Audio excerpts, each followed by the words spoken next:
Namaste, beautiful soul. Welcome to the Blooming Lotus Healing Channel. My name is Jikara, and I'm a spiritual healing facilitator. And I am so excited to be here, so grateful to be here with you.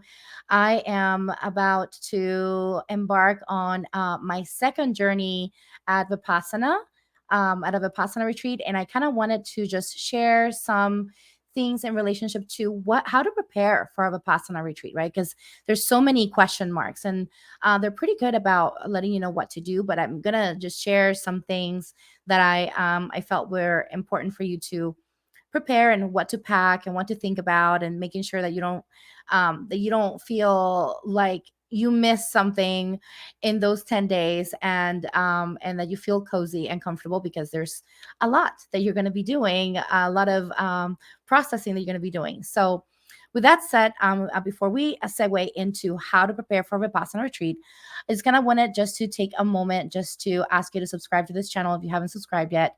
I would like you to invite you to share and like this video if you feel like this can potentially help someone that maybe is considering going to Vipassana. And I also wanted to invite you to support this channel by joining the Cosmic Light Activation membership.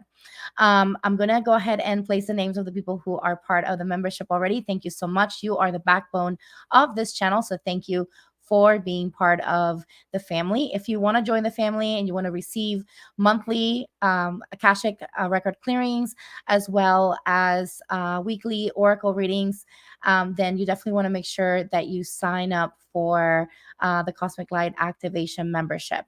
And we're really working towards creating a community where you can share what's happening.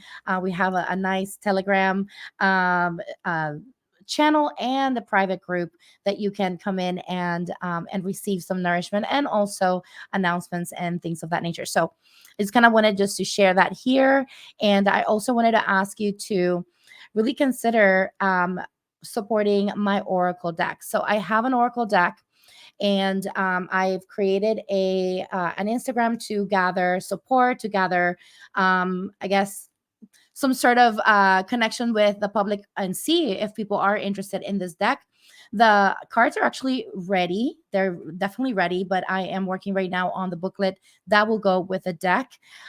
So if you want to support this, and you want to really learn a little bit more about the deck, then definitely do head over to Instagram at the Psilocybin Oracle. And so, as the name says, it is a deck that is about connecting with the spirit of psilocybin, a mushroom, which is the psychedelic mushroom that people talk about, the magic mushroom, right? And so the spirit of psilocybin has come forth and wanted to really bring its medicine to people without people having to take it. So if you're someone who is interested in the healing and the wisdom of the psilocybin mushroom, that it brings for your mental health, and your emotional health, and you want to kind of dive in deep into your own shadow work, then this is really a great tool for you to use. Or it could also be a really great guide for you. This is also going to be serving those who love to take plant medicine and want to use this as integration in between their sessions, in between their journeys. This is just a really great tool to help you kind of just reconnect to the messages, and try to stay grounded, right? And get the reminders of what is it, or what actions to take forth, right? And so that is what I have there. And so let's go ahead and dive into the conversation about Vipassana. So as I mentioned earlier, on my past video, that I talked to you about my Vipassana experience, the first Vipassana experience that I had. I'm about to embark on my second one. And like I mentioned on my previous video, I'm open to whatever experience comes through. It's going to be definitely a different experience, because, of course, I'm not the same person, right? I've integrated a lot of the lessons, and I've done some journeys with plant medicine. So there's going to be a lot of a different. It's going to be a lot different energetically, I feel.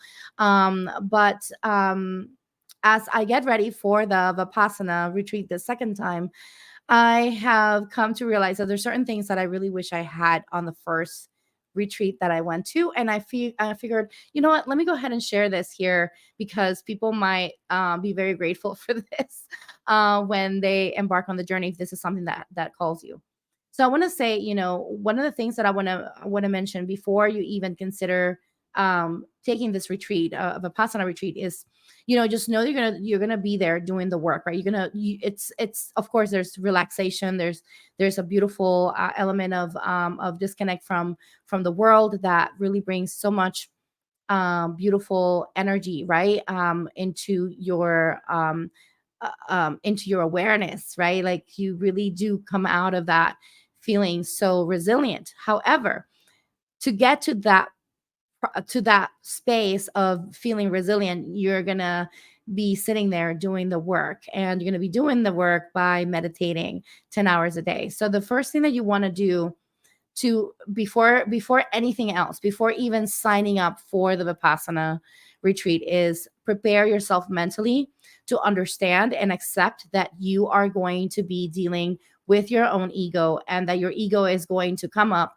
and it's going to create a difficulty for you. So just kind of prepare yourself mentally for that, not necessarily like casting this for this to happen, because it could be a very simple thing for you. It may be just maybe not being able to concentrate, or maybe there could be memories that might come up for you that you thought that you processed or that you've forgotten, and they may be painful or difficult to hold space for. And that's what the Vipassana method of meditation will help you do. It will help you kind of learn how to process this and hold space for yourself. So, just the first thing that you want to do again is to make sure that you recognize that you are going to be doing some work. That's the first thing. Mentally prepare for that work. The second thing that you want to do is you want to physically prepare. I wish I would have been told before how difficult it is on the body. So it is quite difficult on the body because you're sitting down on the floor, lotus style, for 10 hours a day. Of course, there's breaks in between, but there's a lot of a lot of sitting down on the floor. And so I would say, if you are someone who maybe struggles with your lower back, you might want to consider requesting maybe a chair for you to sit on, like an actual chair that might be more comfortable, or maybe consider bringing your own chair if you decide to do so. And so I would bring that up to them just to make sure that you're accommodated for that, especially because it is really hard on the body. The other thing that I would consider as well is getting a nice meditation chair, like that one that you see behind me right now, this one right here. I would consider getting something like that. It is an investment, but it's something that you're gonna take with you over there, and then you'll bring it back, and you'll be able to use it for meditation years to come. So in a way, it's an investment towards your meditation practice, right? And so I would consider getting a nice chair. Typically they do have available the cushions and everything, but they typically are very hard, and eventually it does really make your the bottom of your spine kind of sore. So I would recommend getting some additional cushioning for yourself, especially if this is something that you struggle with. But even if you don't struggle with this, I would recommend that you do invest on the meditation chair or cushions, or something that will help you be as comfortable as possible. And so, which I mentioned this on the previous video as well. Now, the other thing that I would say, apart from just bringing something that will make you feel comfortable, maybe even bringing yoga blocks with you, so that you can place your knees and then really allow yourself to relax, and just because the idea is for you to be able to be comfortable so that you can actually drop into the meditation as much as possible, even if there is uncomfort, that you're able to kind of reduce the uncomfort and not have like that exacerbated discomfort that will make it just harder for you to just meditate, right? But I would also recommend preparing yourself with doing yoga ahead of time. Maybe, typically when you apply for Vipassana for the retreat centers, you're applying months in advance. So if you don't have a yoga practice, I would say, start it. Start a yoga practice on a daily basis, on a weekly basis, 2, 3 times a week. And I would focus a lot on things such as your hips and your back, your lower back. So lower back and hips, focusing on that. Everything else too, of course, you want to make sure you're holistic, but I would recommend that because I feel that that will support, right, the journey of the meditation as well. And so those are two things. So it's just like the physical part of like getting something that will support you and be comfortable for you, but then also taking those actions prior to kind of get there. So I've been taking some yoga. I'm actually going to be taking some yoga class today, and I'm planning to take some yoga classes before. And I've been practicing yoga for a couple months now. So hopefully that will support. I will let you know once I come out of this retreat. But I would definitely do that. And hopefully this time around, since I've been practicing yoga, this will hopefully reduce any sort of soreness or discomfort at the lower back for me. And so that's one thing.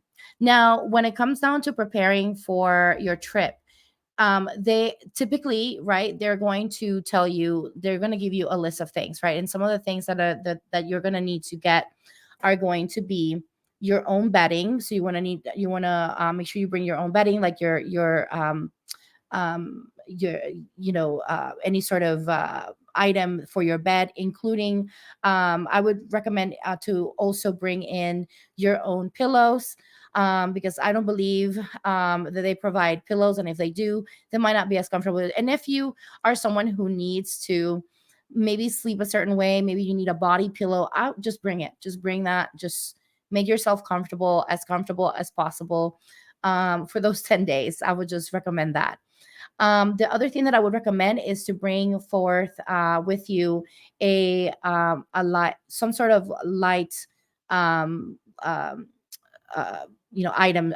Like what I mean by that is like a lantern, or I mean not a fire lantern, but like a lantern, like or a flashlight. That's what I was trying to say, or a flashlight, just in case, depending on where your the retreat center is located, where you're going to. They may turn off the lights at a certain time, and you may need to, maybe you need to go outside to breathe or whatever. You're just feeling the need to, or also when you're waking up early in the morning, you might, there might not be light, right, coming in, coming out of the room into the meditation space. So I would just recommend just bring your flashlight or lantern. The other thing that I would recommend as well is to bring your own battery operated clock. So alarm clock, so that you have that available, because there's no electronics allowed in there. So I would recommend the alarm clock, battery operated one. I would also recommend that you bring a battery operated um, um, watch. I don't think it's really necessary, because they really keep you on target with the timing. They keep the timing for you, and they typically have like a bong that they will hit, and then or sorry, not a bong, a gong, that they will hit, and then that will let you know it's time for this, it's time for that, it's time for this, it's time for that.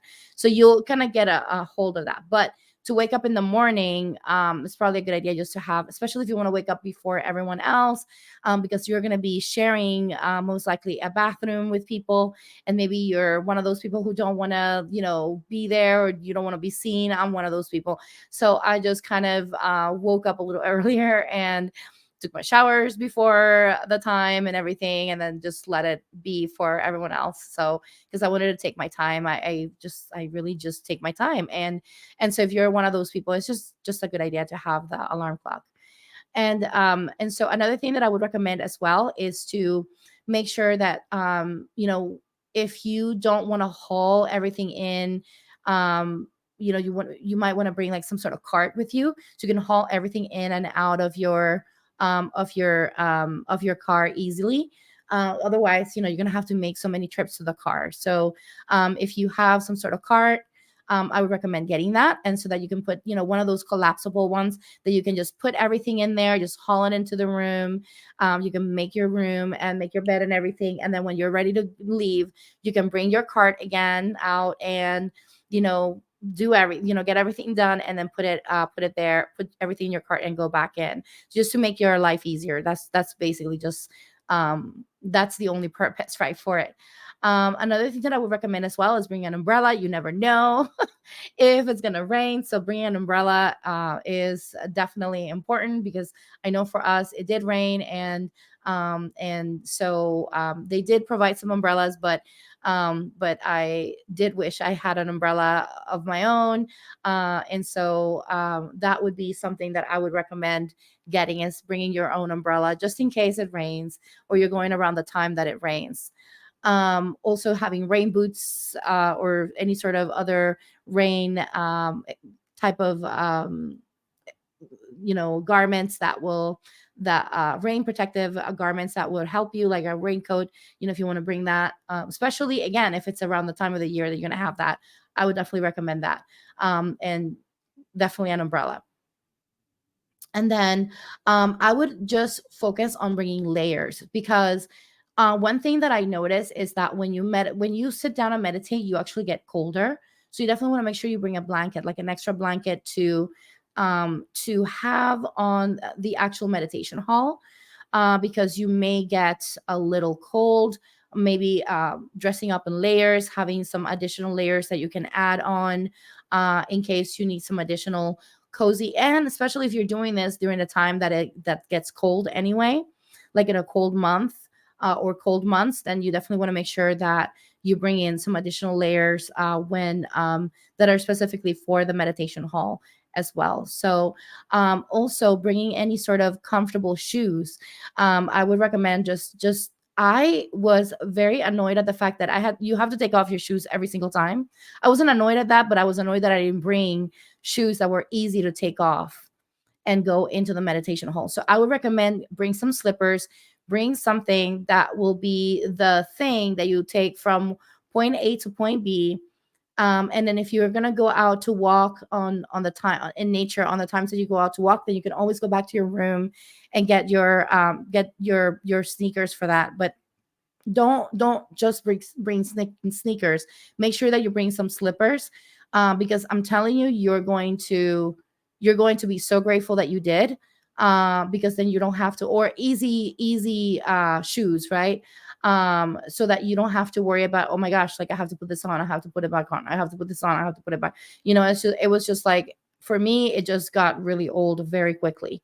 And so eventually I made my shoes become slippers. Like, so I just kind of like did not even try to put them all the way in. I just made them into slippers. So definitely I just cannot express enough. Just bring slippers. Or shoes that are slippers, like slipper I would say like Crocs maybe. Especially if it rains or whatever, you don't want to get something that's like super flat, and maybe if it's raining, so maybe some Crocs or something like that would probably be good. That's something that I would definitely do. And yeah, so those are the things that I would say in general, on that sense. Now, another thing that you might want to bring, if you're taking any medication, of course, you make sure that you take your medication with you. Make sure that you're taking enough for those days. And then also, if you're taking your vitamins, make sure you take your vitamins there with you. You're not allowed to bring any food into the space, so all food is provided there. So if there's any dietary requirements, you have to reach out to them directly. So you want to make sure that if there's any dietary requirements that they can accommodate, that they can accommodate, you can bring in whatever it is that you need to eat. Like, for example, like if you can't eat gluten, for example, and you need gluten-free bread, then you can bring your own bread into the kitchen, and then they'll serve it for you. They'll have it there for you. And then they'll put your name on it and everything. So I've seen that happen. I saw that happen on the first time I went. I'm pretty sure that they will accommodate for you, so that you can participate and be able to eat gladly and happily. Another thing that I would recommend as well, for for the Vipassana retreat is I would recommend that when you take time off for this, that you take time off, some time off after. So I would recommend, instead of going back to work like the next day, I would recommend just give yourself like a couple of days after, like maybe 1 or 2 days after, so that you can readjust yourself, and go back into the hustle and bustle of life. Now, I've had some people ask me about, okay, how is it that you have, like, how is it for you? Like, how shocking is it for you to come in, come to the Vipassana like this? And I said, well, the interesting thing about this is that with Vipassana, you come out of it with incredible resilience. Like, Vipassana really gives you incredible resilience. So I would say, you know, just know that you'll be stronger and happier and more compassionate, and you'll like be able to drop into meditation a lot faster. You'll have like all of this incredible thing. And so another thing that I would recommend as well is to I did not do what they mentioned, that what they recommended was, which was to meditate 2 hours a day. I did not do that. If you want to prepare yourself, like maybe like start preparing your schedule into giving yourself the space to meditate, maybe not the 2 hours, but maybe an hour a day. Like, I would recommend that maybe you can start thinking of how you can adjust your schedule for that, so that you can actually, continue that momentum that you started on those 10 days. That's something that I kind of regret that I didn't do right away, and I wish I would have done. And I'm going to do my best to do this this time around. But again, no promises. I'm not perfect at it, and so I do meditate, but I don't meditate in the way that they say, 2 hours a day, one in the morning, one at night. Like, I did not do that. And so 1 hour and 1 hour, right? And so that was like, I felt like that was intense. But I feel like it's so, like, I wish we actually lived in a world where we had that space to be able to meditate. I feel like we live in a world that just goes, goes, goes, goes, goes. And that's the reason why we need Vipassana in the first place, because our world is going so fast that we need to slow down. And so anyway, but that would be something that, it's a suggestion. Again, not everyone is able to follow that perfectly, and I don't think they expect you to, and that's why they continue to invite old students to come in, because I think they know that people are gonna struggle with that part. And so if you can't do it, then I would recommend, maybe after you do it for the first time, maybe figuring out if it worked for you, and you felt good, carving out those 10 days every year for yourself, right? And so that's what I'm looking forward to do, is to carve out those 10 days every year for myself, so that I can really be focused, right? And on myself, on my energy, refine, clarify, purify my heart, and be able to be a better human to those around me, to my loved ones, and just in general, right? And so yeah, so that's one thing that I would say there. Also, before one thing, I kind of mentioned on the last video, but if you're watching this video, you haven't watched the one prior, um I would recommend also to bring in clothing for the entire time. So, like, don't expect to bring, oh, I'm gonna bring like just a couple things and I'm just gonna keep washing them. I'm telling you, there's no washer and dryer. You're gonna have to wash by hand. And so that would be really intense. Now, also another thing, if you are someone who struggles with vinegar, just letting you know, they do clean with vinegar, or like they do have cleaning supplies, and it's basically vinegar based. And so if you struggle with that, I would recommend maybe getting some unscented antibacterial wipes for yourself. And then also make sure that you bring in um, some flip flops to wear in the shower, so that when you take your showers, you can wear your flip flops, and you can just be comfortable in your flip flops. You don't have to worry about picking anything up. I mean, some people don't care, but I would, if you're wondering, that would be a good thing to do as well. And so cleaning supplies for yourself that are unscented and antibacterial, that would be also another incredible thing for you to do as well for yourself. Also, bringing your own soap and all of your toiletries, right? You got to bring. So you want to make sure that you bring all your toiletries. They typically recommend that they're unscented, but I didn't bring anything that was like too strong on the scent, but it did have some scent. So um I'm not sure how strict they are at all, with that. I think that the reason why they do that is so people are able to, if someone is allergic, that they don't have to deal with an allergy reaction because of the scent. So that, I think that's the reason why they do that. So also, I'm personally planning to bring my own antibacterial soap, and I'm gonna just leave it there and just donate it to the space. I'm not going to bring it back with me. So I would recommend that too if you wanted to do that. And so that's kind of like more of the toiletry, right? And of course, your toothbrush and a toothpaste. Make sure that you bring that. Bring some extras, just in case.